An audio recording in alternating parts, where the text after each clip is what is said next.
Porque tudo que dantes foi escrito, para nosso ensino foi escrito, para que pela paciência e consolação das Escrituras tenhamos esperança.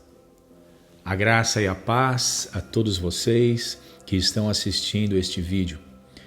Eu quero conversar com vocês hoje sobre um assunto bastante polêmico, que é o assunto sobre o templo.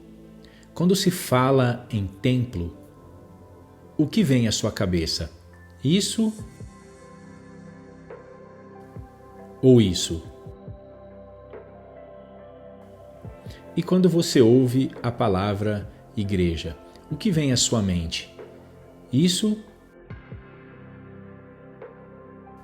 ou isso? As perguntas que eu acabei de lhe fazer parecem irrelevantes, na verdade, mas não são. São perguntas que despertam em nós uma realidade que muitas vezes está sendo ludibriada por sistemas totalmente humanos. Como assim? Talvez você esteja me perguntando. Pense comigo. Muitas pessoas na atualidade chamam o local onde elas se reúnem de casa de Deus. Não é verdade? Eles dizem assim: nós vamos para a igreja, como uma referência ao prédio que foi construído, entre aspas, para a glória de Deus, como eles dizem. Quando se fala templo, da mesma maneira, eles imaginam o galpão ou o local onde foi construído e colocado a placa denominacional da comunidade evangélica a qual aquela pessoa participa. Mas seria isto a verdade? É óbvio que não. As Escrituras falam que nós estamos debaixo do novo pacto. E no novo pacto, igreja é formada por homens, por pessoas que entregaram suas vidas a Cristo. E não tem nada a ver com pedras de cimento frio. Não tem nada a ver com estruturas denominacionais como nós encontramos hoje às milhões em todos os lugares da Terra. Quando se fala em igreja, se fala num organismo vivo, se fala em pedras espirituais, se fala construção para a habitação de Deus em espírito, se fala em homens, se fala em 2 ou 3 reunidos, ali o Senhor disse que estaria presente. Quando se fala em templo, debaixo agora da nova aliança, a aliança da graça em Cristo Jesus, no seu sangue, não estamos falando de uma estrutura semelhante àquilo que Salomão construiu no passado, mas, conforme as cartas paulinas foram descritas como sendo propriedade do Espírito Santo. O que? Construções? Não. Corpos, vidas humanas. Da mesma forma que a referência à igreja, também a referência ao templo no Novo Testamento diz respeito a mim e a você. Eu quero iniciar hoje uma série de mensagens que vai chocar. E esse é o intuito mesmo, que essas mensagens venham nos fazer pensar se estamos realmente agradando a Deus com a forma que nós temos buscado Ele. Se é em espírito e em verdade, ou se nós estamos debaixo do jugo de sentimentos teológicos, de um certo orgulho tradicional e, por que não dizer, até mesmo judaico. O que nós temos visto hoje, principalmente na atualidade, embora isso já dure séculos e, por que não dizer, quase 2 milênios, temos visto o verdadeiro judaísmo se infiltrando no seio da igreja e fazendo com que Deus se entristecesse com aqueles que se autoproclamam seus filhos. Eu quero mostrar para você agora, contando uma pequena história que vai te fazer refletir sobre o que eu quero lhe dizer neste primeiro vídeo. Imagine-se você sendo convidado a ir, entre aspas, a um templo evangélico ou uma igreja evangélica para conhecer ali o local onde o seu novo amigo está frequentando. E quando você chega ali, desce do carro no estacionamento, você vê então um altar de sacrifícios feito em bronze, aceso e sujo de sangue. Mas mesmo diante deste absurdo, você se dirige à entrada e se depara com uma pia de bronze cheia de água. Ali, junto à porta, nota um homem vestido com roupas sacerdotais que lhe pedem para lavar-se nesta pia antes de entrar no recinto. Após lavar as mãos, você entra no santuário e sente um cheiro muito forte de incenso.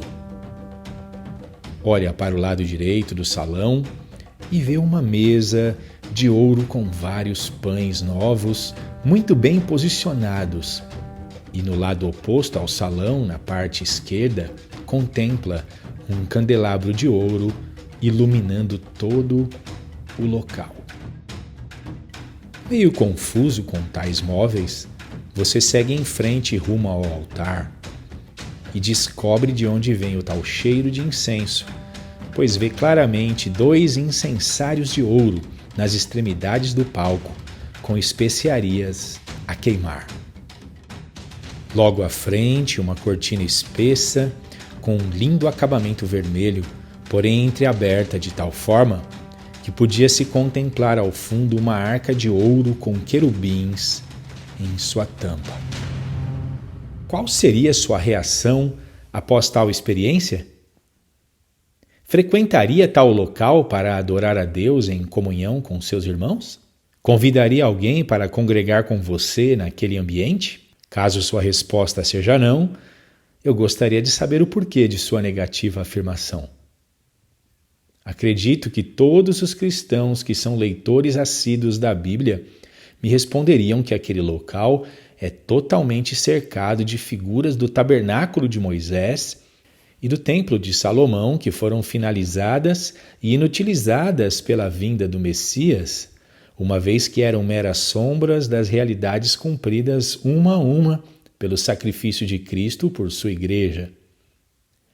Se essa é sua concepção, parabéns, pois concordo plenamente com você. Todavia, a maioria destes mesmos cristãos que repudiam tais peças sacras com seus rituais caem em grosseira contradição, e eu lhes digo por quê.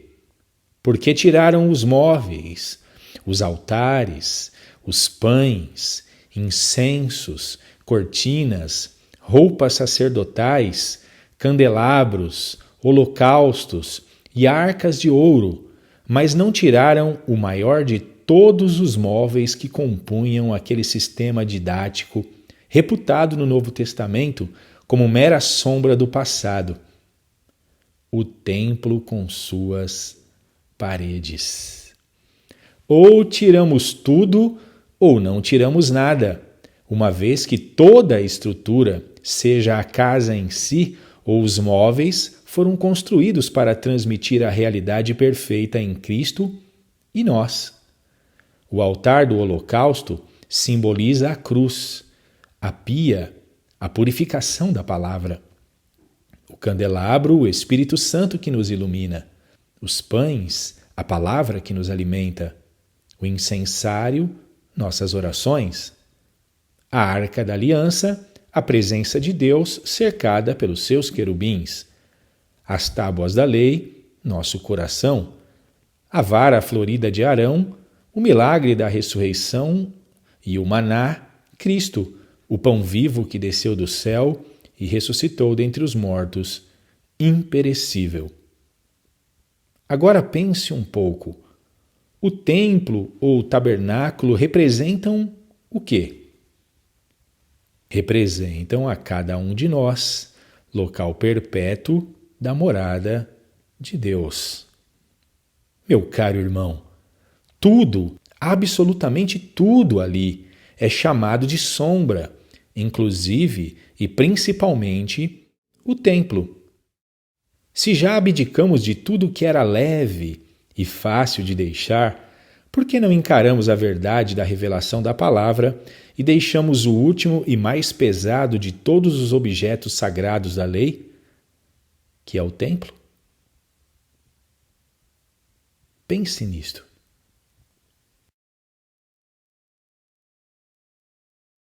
Note como no decorrer desses quase 2 milênios, nós temos aberto mão de tudo aquilo que é simbolismo, porque afirmamos sempre em nossas mensagens, em nossas conversas entre cristãos, de que a graça do Senhor nos basta e que nós hoje estamos num muito mais elevado pacto, que é o pacto com o sangue de Jesus Cristo.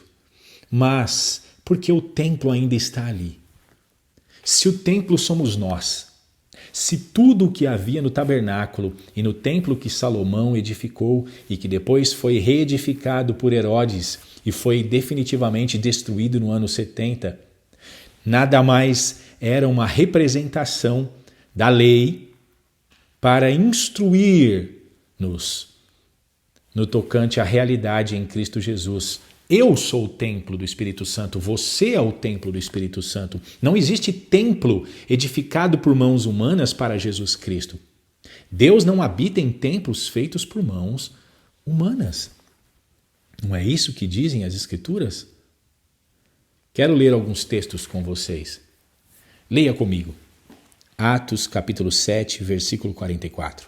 Estava entre nossos pais no deserto o tabernáculo do testemunho, como ordenara aquele que disse a Moisés que o fizesse segundo o modelo que tinha visto, o qual nossos pais, recebendo-o também, o levaram com Josué quando entraram na posse das nações que Deus lançou para fora da presença de nossos pais até os dias de Davi, que achou graça diante de Deus e pediu que pudesse achar tabernáculo para o Deus de Jacó. E Salomão lhe edificou casa. Mas o Altíssimo não habita em templos feitos por mãos de homens, como diz o profeta. O céu é o meu trono e a terra o estrado dos meus pés. Que casa me edificareis, diz o Senhor? Ou qual é o lugar do meu repouso?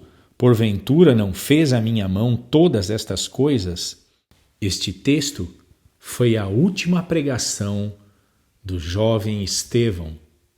E eu encerro com exatamente esta posição. Não só Estevão, como Paulo e tantos outros sabiam plenamente, como até o próprio Jesus declarou diante do templo ali, dizendo: destruam esse templo, em 3 dias eu tornarei a edificá-lo. E todos ficaram abismados, mas depois compreenderam que ele se referia ao templo do seu corpo. Nós somos o templo do Espírito Santo. Os apóstolos pregaram exatamente isso e viveram isso exatamente no 1º, no 2º e até o 3º século. Não há relatos de que eles, nos 3 primeiros séculos, que a igreja primitiva tenha construído um só sequer templo para Jesus Cristo. Por quê? Porque tudo que se dizia a respeito a templo e a tabernáculo e as coisas que ali estavam, como os móveis e utensílios sagrados, nada mais eram do que uma revelação que se cumpriu em Jesus Cristo e em nós. Então temos que tomar cuidado, porque talvez estamos ainda permitindo que o judaísmo entre e venha envenenar a igreja verdadeira de Jesus Cristo, que nada mais é do que um grupo de pessoas que adora a Deus em espírito e em verdade. Eu encerro aqui com esta pergunta: é verdade ou não é? Somos nós o templo do Espírito Santo ou não somos? Se deixamos de lado todos aqueles elementos, como eu me referi agora há pouco, candelabros, altares e tudo mais, por que não deixamos também os templos feitos por mãos de homens? Deus nunca pediu isso para nós. Afinal de contas, é em mim e em você que Ele deseja habitar, porque nós sim fomos feitos pelas mãos do Criador.